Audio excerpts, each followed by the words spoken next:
I was tying a silver ribbon around the last gift when the phone rang. It was one of those cold December afternoons in Boston where the sky stays the color of steel and the light fades before you realize you haven't turned a lamp on. The tag on the package read, Dad.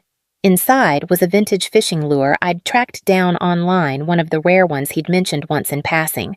The caller ID said Mom. I smiled, wiped my hands on a dish towel, and answered.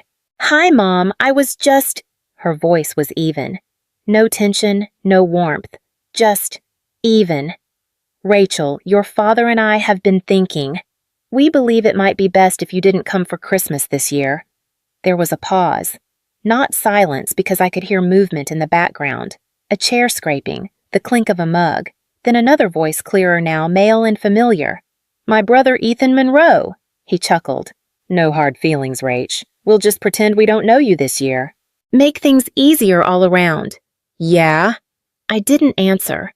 Not because I didn't have questions, but because I couldn't trust my voice to stay steady if I opened my mouth. Mom cleared her throat. We just need some space, dear. It's not forever. She said it like she was canceling a dinner reservation, as if my presence was a menu item they were too full to order this year. When the call ended, I stood in my kitchen holding the phone in one hand and that silver ribbon in the other. The package sat on the counter looking suddenly ridiculous. I didn't cry. Not then. Instead, I placed the gift gently back in the closet next to the snowflake wrapping paper I wouldn't need anymore. Maybe it was just for this year. Maybe they meant it kindly. But one question clung to the air like the smell of pine and old disappointment. What had they already decided about me long before they told me not to come? It didn't start with that phone call. I know that now. But back then, I thought we were still a family. Flawed, yes. Uneven, but still orbiting the same center. I grew up in Hartwell, Vermont, in a 2-story colonial house with green shutters and a porch swing that creaked when the wind changed. My mother, Gail Monroe, taught 2nd grade at the local elementary school. My father, Martin, was an accountant, not flashy, but reliable. My brother, Ethan, 2 years younger, was the kind of boy people described as a handful with a forgiving smile. He had charm, that slippery kind that gets teachers to extend deadlines and neighbors to look the other way. I was the quiet one. The reader. The one who lined her shoes under the bed and memorized state capitals for fun. I don't remember when it started feeling uneven, when praise for Ethan came with dessert, and mine came with a nod and a half smile. When Ethan scored a C+ in algebra, Mom made brownies. When I won the regional science fair, she said, "That's nice, sweetheart. Did you remember to call Grandma Dad would squeeze my shoulder sometimes?" A silent code between us, maybe. But he never said anything out loud. I left Hartwell at 18 with a scholarship to Boston University and a quiet hope that things might feel different from a distance. They didn't. Ethan stayed behind, failed out of community college, tried real estate for a year, then landscaping, then nothing. By 29, he was still in my parents' basement. And yet he was always trying. When he finally moved out, it was with a new lease co-signed by Mom and Dad, and as I later learned, rent half covered each month by a little help. I never begrudged him support. What hurt was how quietly my own support had been dismissed. I drove Dad to 3 outpatient surgeries, spent weekends organizing Mom's craft room when her arthritis flared, sent grocery gift cards during COVID even when my own hours were cut. None of it made the Christmas card. Ethan was always our boy working things out. I was Rachel busy in Boston. There was a time, maybe more than once, when Ethan leaned on me. After a breakup, he called crying. After Dad's fall, I was the one he asked to handle the insurance forms. He called me the Rock once. I remember that, because I'd never heard it from anyone else. And then he said it. We'll pretend we don't know you this year. He said it lightly. Like a joke that doesn't need to be funny. Like someone who'd already decided I was safe to forget. What changed in him, or had it always been this way, and I just hadn't let myself see it? A week after the phone call, I opened Facebook. Not to check on them at least, that's what I told myself. Just to scroll. Just curiosity. There it was. The family Christmas photo. The same spot by the fireplace. The same red and gold ornaments on the mantel.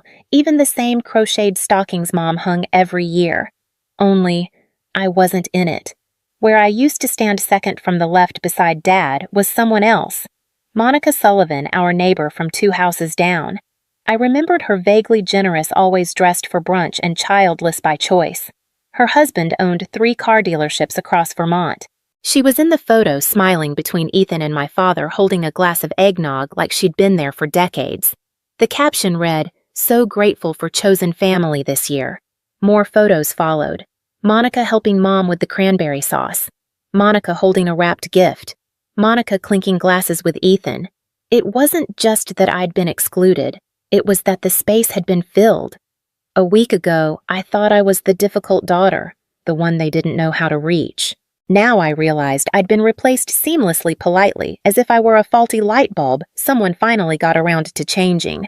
I checked our old family group chat. It no longer existed. Not archived, not renamed, gone. I searched for old tags, photos from birthdays, Thanksgivings, even the blurry one from Dad's retirement party. Many were still there, but fewer than I remembered, and in the ones that remained, I was never tagged. I wasn't untagged either, just never acknowledged. As if I'd been present but not included. There was something clinical about it. No drama, no confrontation, just deletion. Quiet, soft, almost careful. I called Aunt Linda, my mother's younger sister, on impulse. We hadn't spoken in months, but she always liked my holiday cookies. She sounded surprised, hesitant. "Oh, sweetie, I thought you were spending Christmas with friends in Boston." That's what your mom said. I didn't correct her. There didn't seem to be a point. After we hung up, I sat in my apartment and stared at the blank spot on the wall where my own Christmas photo used to hang. I'd taken it down a few days earlier. Without thinking, without planning. I thought I was stepping back to make room. Turns out they'd already filled the space. And the most painful part wasn't that they'd done it. It was how easily it had been done. I didn't make an announcement. There was no text saying I was taking space or setting boundaries. I just stopped showing up, stopped explaining. When friends asked if I wanted to come to their Christmas gatherings, I smiled and said, "Maybe next year." When Mia, my closest friend in Boston, offered to drive up to Vermont with me just to say something to them in person, I said, "There's nothing left to say." And in truth, I wasn't sure there ever had been. I took down the half-decorated tree in my apartment. The ribbon I'd picked out gold mesh with tiny silver snowflakes went back in the box without ever being cut. I folded the ornaments back into their paper sleeves like I was handling something fragile. Maybe I was. The gift for Dad stayed on the closet shelf. So did the one for Mom, a hardcover book about quilting patterns through American history. She used to love things like that. I drafted a card on Christmas Eve. Just a simple one. Hope it's peaceful this year. Rachel. But I never sealed it. It sat on my kitchen counter for days, the envelope blank, the corner curling slightly from the dry air. On Christmas morning, I made French toast. I poured myself a mug of coffee with a splash of cream and sat at the kitchen island facing the window. No fireplace, no stockings, no music. Just the quiet hum of the refrigerator and the sound of wind brushing against the glass. I didn't cry. I told myself that was a kind of victory. I spent the afternoon walking along the Charles River. Couples passed by holding gloved hands. Kids on scooters zigzagged through slush and shouted about snowmen. Everywhere I went, the world was performing Christmas. And I was just moving through it. When I got home, the unopened card was still on the table. I held it for a while, turned it over once, then again, then slid it into the drawer behind expired coupons and a few loose batteries. I posted nothing on social media. Didn't respond to the handful of Merry Christmas texts from old coworkers. Even Mia's thinking of you got just a heart emoji in reply. It wasn't bitterness. Not really. It was the slow realization that I was no longer part of their story. And maybe I never had been, not in the way I thought. Sometimes it's not the door that slams. It's the one that was quietly locked while you were still inside. The letter came in mid-January. Not from my family. Not from Vermont. It was from a law office in Hartford, Connecticut. I almost didn't open it, assumed it was junk. But the envelope had weight. Thick paper. The kind that means something serious. Inside was a note, neatly typed. Dear Ms. Rachel Monroe, I am the executor of the estate of Eleanor Monroe. Your presence is requested regarding matters of inheritance. Please call to confirm receipt. Eleanor Monroe. My grandmother, my father's mother. The only person in my family who ever made me feel seen without asking me to earn it. I blinked at the paper. Because she had died 5 years ago. Or so I thought. I called the number. The voice that answered was calm, older, precise. Robert Harrington, estate attorney. Your grandmother passed on November 12th, he said.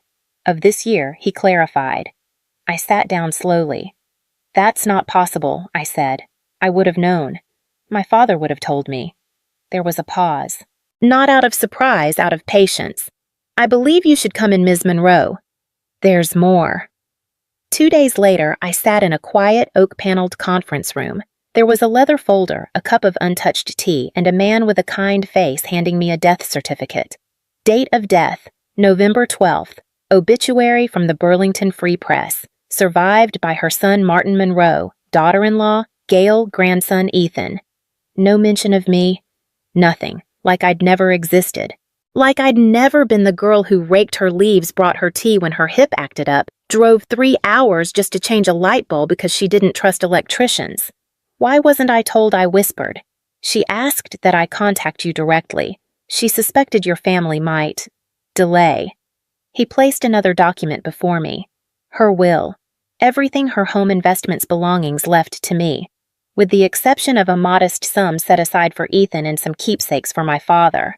She updated this 3 years ago, Mr. Harrington said, and recorded video messages to support its validity. He opened a laptop and pressed play. There she was, my grandmother, a little thinner, frailer, but eyes sharp. Rachel, my darling. If you're seeing this, then I'm gone, and I suspect your parents didn't tell you. I want you to know I made this decision clearly and with love. You always came to visit. You never asked for anything. Your parents only came when they needed something, usually for Ethan. She paused, her mouth tightening.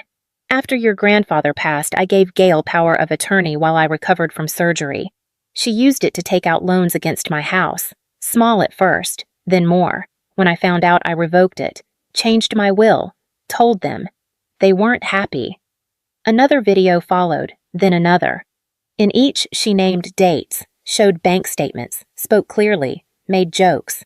She wasn't confused. She wasn't coerced. She was tired, but in control. When the screen went dark, I sat in silence. She wanted this to be protected, Mr. Harrington said gently, and to be sure you knew she saw you. That was the moment, the twist, if you want to call it that. Not the money, not the house, but that someone I loved had gone, and the people who shared her blood had not just let me miss the funeral. They planned for me to never know it happened. They erased me, first from the table, then the photos, then the obituary. And now, they were going to learn what it felt like when someone they'd written out started writing back in. They wanted to meet in person. They said it would be easier to talk that way, a neutral setting, as if a hotel brunch in Cambridge could reset what had already broken. I said yes, not because I expected clarity or even apology, but because part of me still needed to look them in the eye and see if there was anything left behind the silence. I arrived early. The restaurant was quiet, all low lighting and half-filled coffee cups. I chose a table in the corner, facing the door. I wanted to see them coming. They arrived right on time. My mother, Gail, looked older, not just thinner like something in her had hollowed out. My father, Martin, wore the same wool coat he'd had for years, but he seemed smaller inside it. And Ethan, my brother, well, he looked better than ever. Clean-shaven, smug, and wearing a watch that shimmered gold when he sat down. There was small talk at first, nothing that mattered. Then Gail got to the point. She said there had been a lot of misunderstandings since Grandma's passing. She implied that Eleanor hadn't been thinking clearly when she made her decisions, that the videos didn't tell the whole story. I let her speak. She moved carefully like someone trying to reposition a broken frame without acknowledging the crack. Eventually, she suggested that the inheritance be adjusted, that the investments could be divided between Ethan and me equally, she said. And the house, Grandma's house, could stay in the family, of course. Legacy matters, she added. Ethan didn't speak until then, but when he did, it was sharp. He scoffed at the idea that I deserved any of it, said Grandma always favored me, said I didn't understand what family meant. I looked at him, and all I could see was a boy I used to read bedtime stories to, now grown into a man who thought he deserved what he never earned.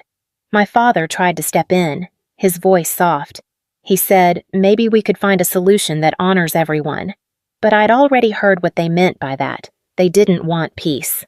They wanted to rewrite the ending and keep their names in the credits. I stood up slowly. Let the weight of the moment settle. I told them Grandma hadn't been confused. She'd been clear. She saw what they did, and she chose to protect me the only way she could. I didn't raise my voice, didn't accuse, just said the facts out loud, the ones they hoped would stay buried. Gail stiffened. She told me to sit down, said people were staring. I told her to let them stare. And then I said what had been building in my throat since Christmas. It was never about me being the problem. It was about me no longer agreeing to play the role you wrote for me. Martin looked down at his hands. Ethan muttered something under his breath. I didn't catch it. I didn't need to. As I turned to leave, Gail called after me.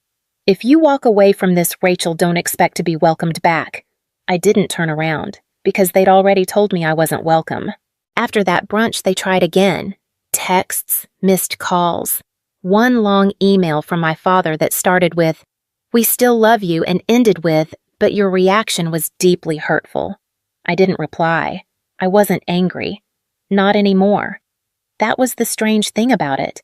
Once I stepped away from the stage, they kept casting me in the dutiful daughter, the bitter sister, the ungrateful outsider. I realized how quiet my mind had become. How still it felt. No spinning, no second guessing. The silence that once felt like exile now felt like air. I went back to therapy. I told Dr. Chin everything, the videos, the funeral. I never attended the brunch that pretended to be reconciliation. She listened, then asked gently, "Do you still want them in your life?" I thought about it, and I said, "Not like this. Not with performance, not with conditions, not with the quiet accounting of who gave what and who owes whom. I used to think I just needed to prove I was good enough," I told her.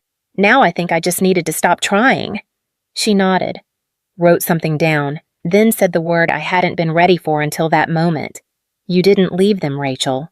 You stopped letting them pretend you were still there." That night, I deleted the group chat thread, took my parents' birthdays off my calendar.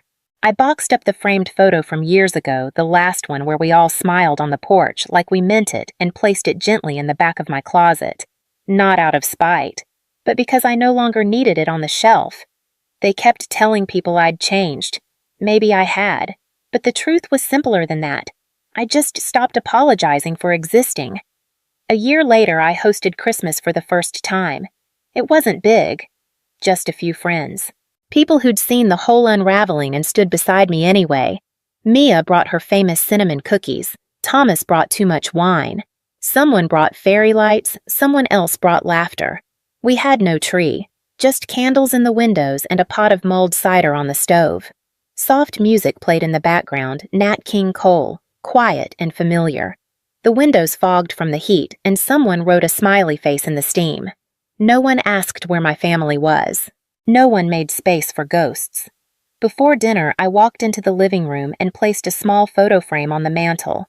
It was just me and Grandma Eleanor sitting on her porch. I must have been 12. She was holding a mug of tea. We were both laughing at something outside the frame. There was no one else in the picture. No one else had taken it. I stood there for a moment looking at that photo and whispered, "Thank you for seeing me." Later that night, I checked my phone. There was a message request from Ethan. I didn't open it. Another from Mom. Just a period.